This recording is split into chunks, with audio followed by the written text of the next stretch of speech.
As for Epstein, I've said this before, but just as a reminder, I do know somebody very, very close to this case who is in a position to know virtually everything. Not everything, but virtually everything. And this person has told me from the start, years and years ago, that Jeffrey Epstein, in this person's view, was not a pedophile. This is this person's view, who was there for a lot of this, but that he was into the barely legal type. Like he liked 15-year-old girls. And I realize this is disgusting. I'm definitely not trying to make an excuse for this. I'm just giving you facts. That he wasn't into like 8-year-olds, but he liked the very young teen types that could pass for even younger than they were, but would look legal to a passerby. And that is what I believed, and that was what I reliably was told for many years. And it wasn't until we heard from Pam Bondi that they had tens of thousands of videos of alleged, forgive me, they used to call it kiddie porn, now they call it child sexual abuse material, on his computer, that for the first time I thought, oh no, he was an actual pedophile. I mean, only a pedophile gets off on young children abuse videos. She's never clarified it. I don't know whether it's true. I have to be honest. I don't really trust Pam Bondi's word on the Epstein matters anymore. Yeah, so I don't know what's true about him, but we have yet to see anybody come forward and say, I was I was under 10, I was under 14 when I first came within his purview. Look, you can say that's a distinction without a difference. No, it's not. I think there is a difference. Yeah. There's a difference between a 15-year-old and a 5-year-old. You know, it's just whatever. So one of the reasons that the government shutdown lasted for as long as it did was that Republicans were trying to obfuscate from having to deal with the Epstein files and just the whole saga relating to who knew about what he was doing and, you know, who all was involved and to what extent. Now, in the day plus since the shutdown ended, we've had this release of, I think it's 20,000 documents. And there was this revelation in one of the emails where Epstein was saying that, or claims that Trump knew about the girls and told Elaine Maxwell to stop. Again, this is stuff, nothing too concrete yet, but we're going to find out more and more things as the days pass. Now, Megyn Kelly had on this lady, Batya, I don't know the rest of her name. I've seen her like once or twice before. I'm not too familiar with her. But they were talking about the release of these documents. And at one point, you see in this clip, she mentions, referring to Kelly, oh, there's this person I know who says that Epstein was into the barely legal girls. Now, when someone says barely legal, by any metric of just, you know, actual common sense, they're thinking of someone who's over 18 and just turned 18 recently. This was one of the things that made a lot of us feel kind of sick to our stomachs with the Lil Tay scandal, where like people were waiting for her to turn 18 so she could have an OnlyFans. It's just how weird that was. But anyways, Kelly then talks about and gives the example of 15-year-olds as being an example of barely legal. Again, anyone who is halfway intelligent knows that 15 in no part of America is considered barely legal. And then towards the end, she says that there's a difference between 5-year-olds and 15-year-olds. Once again, not in the eyes of the American legal system. If you do anything as an adult with a child, whether they're 5 or 15, it doesn't matter. They're still a minor. And what you're really seeing from her is, let's call it what it is, predator apologia. This is an attempt to, in the event that Trump is in that stuff, and I'm not saying he is, we don't have any, you know, all I'm conveying here is that if in the event that Trump or some other politicians who are nominally on Kelly's side are there in those documents and, you know, having alleged to have, you know, done this, that, or the other, you're going to see her use this as an excuse. Oh, well, you know, 15 isn't that young.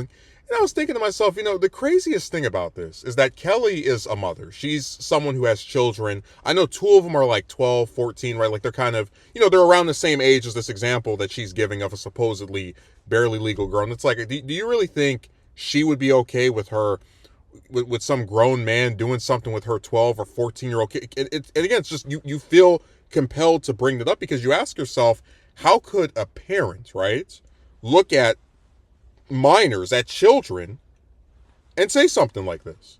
And everybody gets so angry about cancel culture and being deplatformed, but I really want to ask the question, if we're at a point where we can have commentators, not even like some random guy nobody ever heard of, commentators who have millions of subscribers and billions of views, going on social media and saying, oh yeah, that person that was getting, touched on by the nasty, 40, 50-year-old man that was, and they were only like 14 or 15. Oh, well, that's considered barely legal, because she's literally trying to justify doing this to somebody.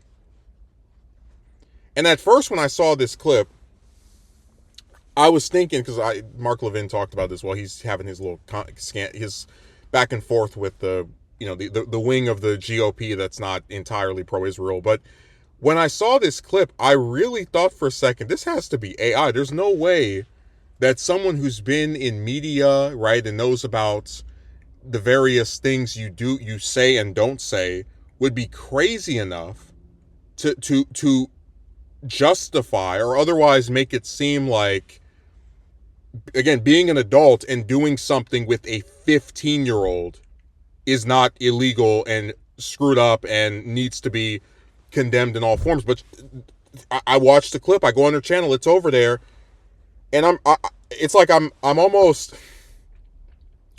very rarely am I just without words. But it's like, this is going back to the whole thing about, and I brought this up in the Eric Kirk video.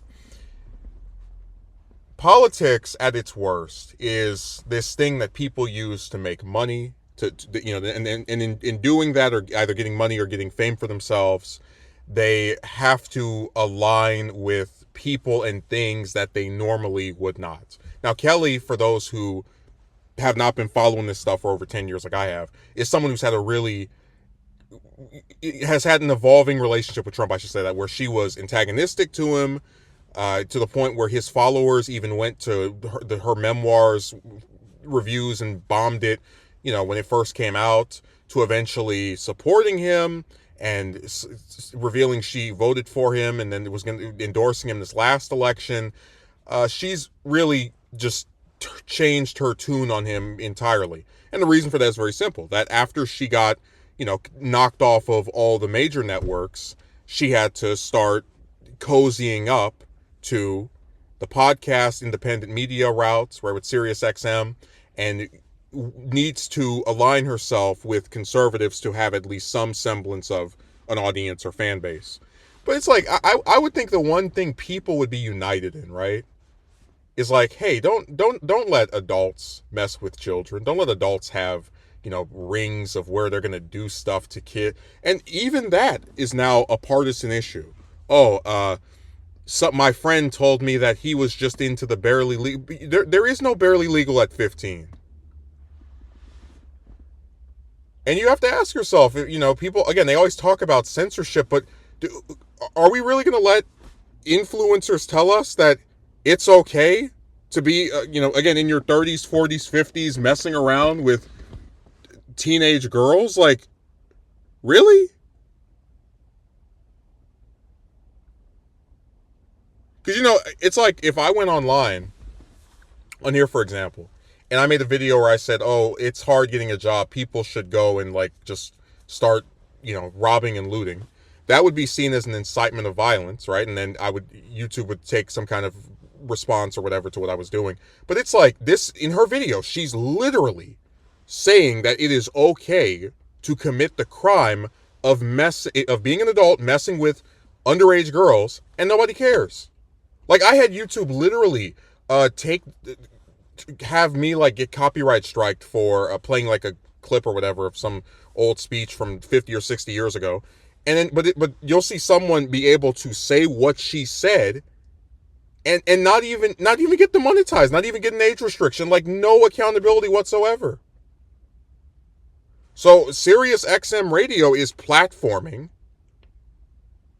an apologist for child predation. Like that's what she is.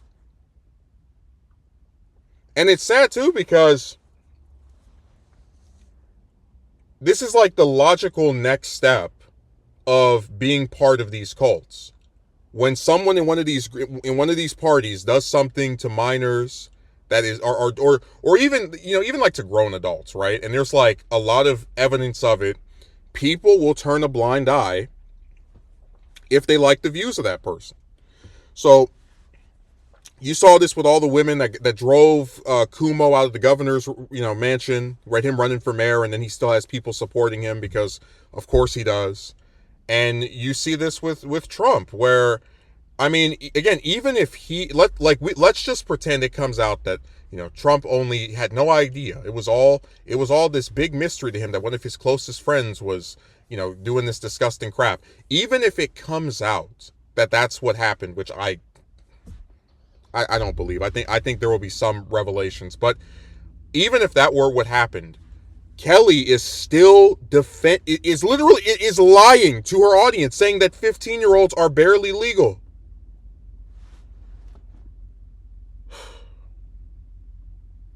And this is what counts for political commentary. You know, it was funny. I always had people who, just to close this out, they would talk about how, oh, if you want to get big on, you know, YouTube or one of these other websites, you need to have, you know, proper camera set up and a studio and, you know, all the other crap.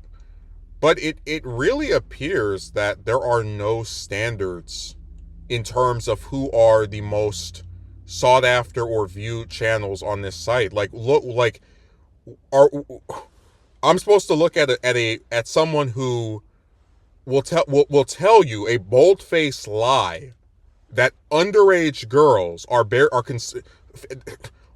legal, and then see that person with 4 million subscribers and think that there isn't something else at hand for why that person's channel is so big. You know, whether it's the fact they were on TV before, whether it's the fact that, you know, they're doing all kind of other shady stuff with the algorithm to get boosted. But again, it's like, when I see that, I know that this site is not based around the actual quality of what someone is saying or their content. It's literally just any random crazy person can get a bunch of followers, and then they can say the most unhinged, ridiculous crap and face no reprisal. That video is monetized.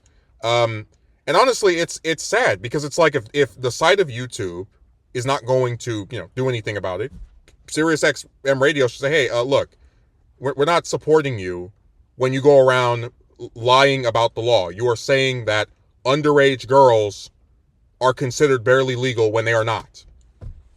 And then, you know, if people reacted the way they should, if we didn't have these damn political cults, that video where she said that would have 1 million dislikes, because people would be like, what is wrong with you? And in the comment section, there are some people who are pointing out how crazy that was. But that's one of the few things, when you say that should cost you your whole damn career. Like, being able to make tens of millions of dollars from just flapping your gums, and you don't even have enough brain cells to say, hey, I should not play Predator Apologia.